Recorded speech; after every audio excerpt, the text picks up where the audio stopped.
Assalamualaikum warahmatullahi wabarakatuh. Halo guys, gimana nih kabar teman-teman yang ada di rumah? Sebelumnya perkenalkan, nama gue Fahri Sujida sebagai host di podcast kali ini.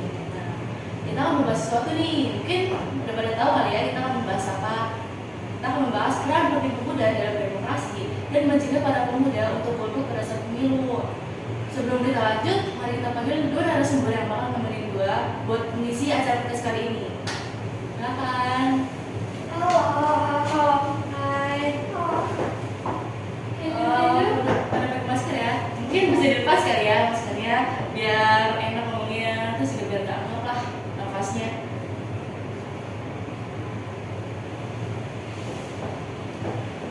Gimana nih kabar kalian berdua? Alhamdulillah baik sih. Alhamdulillah kamu juga baik. Lagi happy ya kayaknya. Happy banget.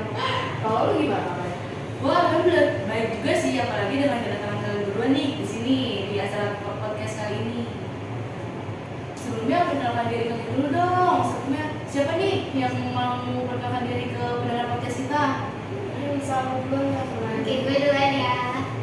Hai guys, perkenalkan nama gue Rizka Aulia. Perkenalkan nama gue Nanda Taskia Asana. Oke guys, sebelumnya gue makasih banget buat Fasya udah ngundang gue ke acara podcast kali ini. Gue juga makasih banget sih buat kalian berdua, Nanda, Rizka, makasih ya udah datang ke acara podcast kali ini. Ngomong-ngomong, kalian lagi sibuk ngapain aja nih belakangan ini? Paling sibuk nugas doang sih ya, karena kan sekarang tuh kurikulumnya juga baru kan. Terus ada project juga, apalagi sekarang tuh projectnya 2 hari, hari Rabu sama hari Jumat.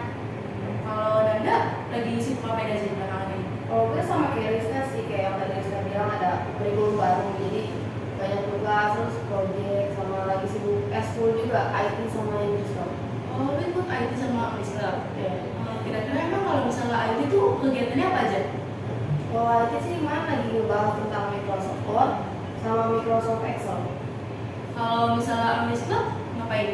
Kalau English kan kemarin kita ngebahas tentang TEM sama grammar, sama kemarin juga tentang listening gitu.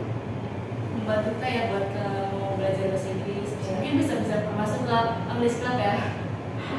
Oh ya, tadi kan kalian ngebahas kurikulum baru ya. Emang nama kurikulum yang sekarang tuh apa? Kan kalau misalnya yang kurikulum yang baru yang tahun-tahun lalu itu kan kurikulum 2013 kan. Kalau misalnya yang tahun-tahun ini kurikulum apa namanya? Kurikulum yang sekarang namanya kurikulum merdeka. Nah kebetulan angkatan kita ini angkatan pertama yang mengaplikasikan kurikulum merdeka. Jadi kayak macam percobaan gitu angkatannya. Emang perbedaan antara kurikulum 2013 sama kurikulum yang terbaru ini apa?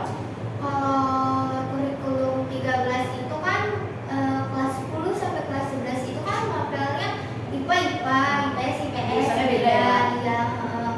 Nah, kalau yang kurikulum merdeka ini tuh khusus kelas 10 IPA, IPS belajar. Berarti kelas 10 itu belajar semua ya Pak? Iya, pas kelas 10 naik ke kelas 11 barulah ngambil jurusan IPA atau IPS.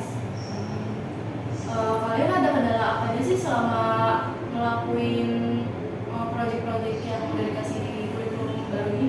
Yang namanya kegiatan pasti ada ya kendala kayak gitu, apalagi sekarang kurikulum baru lebih banyak kerja kelompok. Kalau kerja kelompok kan tersendiri, ada kerja dan enggak, paling di situ aja sih kendalanya. Terus kalian berarti kalian lagi sibuk juga sama eskul ya? Ya, Ngomong kalian, gue mau nanya dong ke kalian berdua nih, apa sih yang kalian tahu tentang demokrasi? Terus juga gue minta pendapat kalian dong tentang demokrasi. Kan kalau orang-orang di luar sana kan ada yang berpendapat kalau demokrasi itu positif, tapi ada juga yang berpendapat kan negatif ya. Nah kalau kalian gimana? Coba mungkin Nanda dulu kali ya. Kalau menurut gue sendiri demokrasi itu tempat di mana semua orang bisa bebas ngasih pendapat ataupun aspirasinya kepada pemerintah.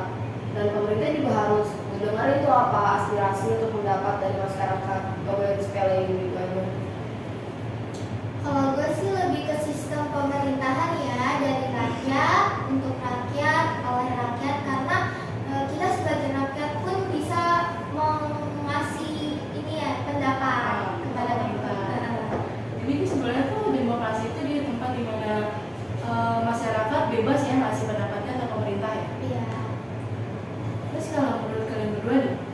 peran penting pemuda dalam demokrasi itu apa sih?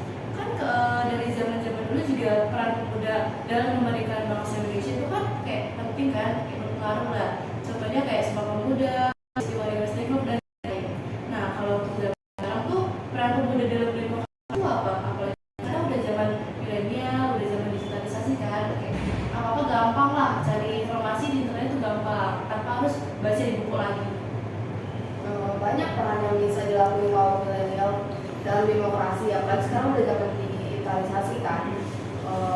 Kaum milenial bisa buat konten-konten tentang politik, konten-konten yang baik yang mencerahkan, bisa juga ngasih informasi-informasi tentang demokrasi. Jadi kaum milenial ikut berpartisipasi dalam demokrasi dan pemerintahan. Kalau gue sih namanya sedikit soal Nanda tadi. Kalau menurut gue tuh anak milenial itu punya peran strategis karena yang pertama mengantisipasi serangan berita hoax tentang kampanye di media sosial. Yang kedua itu tuh sebagai garda terdepan untuk apa nih namanya konten negatif di dunia maya. Yang ketiga menyebarkan konten mendidik. Oh ya, kalian tahu nggak sih perbedaan antara demokrasi langsung dan demokrasi tidak langsung itu apa? Nah, kalau demokrasi langsung itu demokrasi yang melibatkan seluruh rakyat secara langsung dalam menentukan berbagai kebijakan urusan negara dan permusyawaratan dalam suatu negara. Nah, kalau demokrasi tidak langsung itu untuk menyalurkan pendapat dari perwakilan parlemen. Oh ya, gue juga mau nanya nih ke kalian, kan banyak ya mahasiswa-mahasiswa yang ikut demokrasi. Tapi ada juga beberapa mahasiswa yang ikut demokrasi, tapi dia nggak tahu tuh tujuan mereka ikut demokrasi itu apa. Khususnya kan ada juga nih beberapa mahasiswa yang masih SMA, dia juga ikut-ikutan nih. Tapi dia nggak tahu tuh tujuan ikut demo itu ikut cuma buat sok keren, kayak gue merasa keren nih kalau bisa ikut demo kan. Nah kalau pendapat kalian tuh tentang itu tuh gimana? Kalau menurut gue sih buat mahasiswa atau mahasiswa yang ikut pada nggak tahu dia pengen ke sana, tujuannya dia nggak tahu. Terus ada juga kan tadi anak SMA mungkin cuma pengen sok keren aja, sok jagoan biar kelihatan keren. Itu dia kesana cuma buat ngepost story WhatsApp sama Instagram. Yang penting story lah ya buat Iya. mereka tuh. Emang sih gue setuju banget sama pendapat lu tentang itu. Tentang mereka yang cuma mau sok keren, sok jagoan aja tanpa tahu tujuan dan resiko apa yang mereka alami tuh dari ikut demokrasi itu. Kalau misalnya menurut pendapat lu gimana, Riz? Kalau gue sih sama kayak Nanda ya, mereka tuh cuma buat sejagoan aja, buat tampil di sosmed, dia tuh di sosmed supaya dia dikata kayak gue jagoan nih, gue jagoan, padahal mah gak ada manfaatnya. Oh iya, kalian sekarang lagi di umur berapa nih? Mungkin lagi 12. Tua ya, kalau maaf. Berapa nih lagi di umur? Gue nanti bulan November tuh umur 17 tahun. Sekarang baru 15. Udah? Bulan Desember baru 17. Kita satu bulan. Oh gimana? Kalau apa sih Maret tahun ini gue baru 16 ya. Kira-kira nih pemilu itu tuh kalian udah bisa pemilihan presiden belum nih? Bisa. 2024 kan? Iya bisa. Kalau aku bisa. Kalau gue sih kalau misalnya terjadi pemilihan umum itu suaranya itu di setelah gua 17 ya gue bisa dong. Tapi kalau udah sebelum 17 walaupun di tahun yang sama ya bisa sih kayaknya. Oh iya. Terus kalian udah tahu belum sih tata cara pemilihan suara sewaktu pemilu? Yang pertama sih harus ada TPS terdekat dulu, masih nggak mungkin jauh. Terus kalau misalnya udah ada TPS terdekatnya bisa langsung ke sana, terus minta kartu buat nyoblosnya ke panitia. Kalau udah nanti masuk ke kalau udah coblos, jangan coblos di yang putihnya karena nanti kalau golput. Coba sih mukanya kayak apa ya?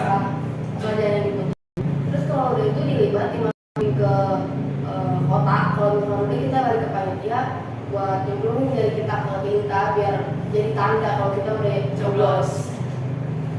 Tuh guys, dengerin. Mungkin masih ada yang belum tahu kali ya tata cara saat pemilihan suara pemilu gitu. Oh iya, ngomong-ngomong, kan pemilu tuh masuk dalam demokrasi ya. Nah, pemilu juga penting kan. Nah, tadi gue dengar tuh kata golput ya. Benar. Sebenarnya golput tuh apa sih?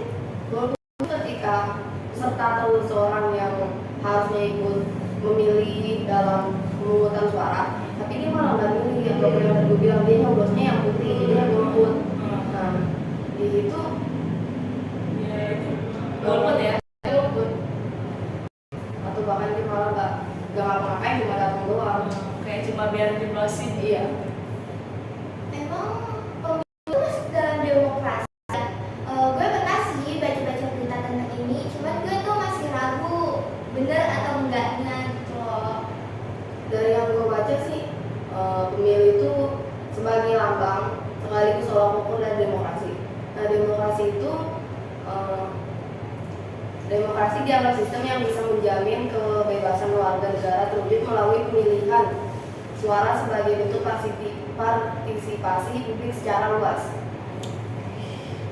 Wah, lumayan banget nih banyak info tentang pemilu kayak gini. Terus nih, kalau misalnya kita golput tuh apa sih yang bakal di buat kita mungkin buat pemerintah juga itu apa sih yang bakal terjadi? Yang bakal terjadi itu bisa menyebabkan rendahnya tingkat kepercayaan dan kredibilitas calon terpilih, dan akibatnya pemerintah daerah bisa menjalani fungsinya dengan baik itu karena kurangnya dukungan politik. Nah, sehingga kita nggak berkontribusi sama sekali dalam pemerintahan. Emang ada ya yang lebih memilih golput? Padahal kan pemilihan suara tuh kayak gampang banget ya, tinggal tusuk tuh, tinggal udah 17 apa ngeluarin effort yang gede. Ada yang milih golput? Ada, bahkan setiap ada pemilu pasti bahkan bertambah. Kenapa bisa begitu? Mereka tuh apa sih lebih memilih golput?